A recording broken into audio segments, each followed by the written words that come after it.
Now there is another way of doing that. Notice the layers in the back like I did it. I like to do it like that. It's a nice way of cutting this hair, layered hair. But if you'd like also, I have a process that you can do, or a cut that you can do, layering, that you can actually take the hair in an angle. This is a way we're taught also when we cut hair, and we cut it like this, okay?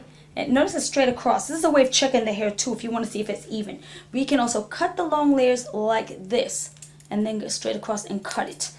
And then we also continue to follow that guide and take the next piece, okay, over a little bit and into that way, and then see, but it's even. That's another way of going ahead and cutting and knowing if you're even or not, the way to check the hair. After you cut it straight across, you go in another direction, and that's the way to check it actually. So you're going to go ahead and do the same here.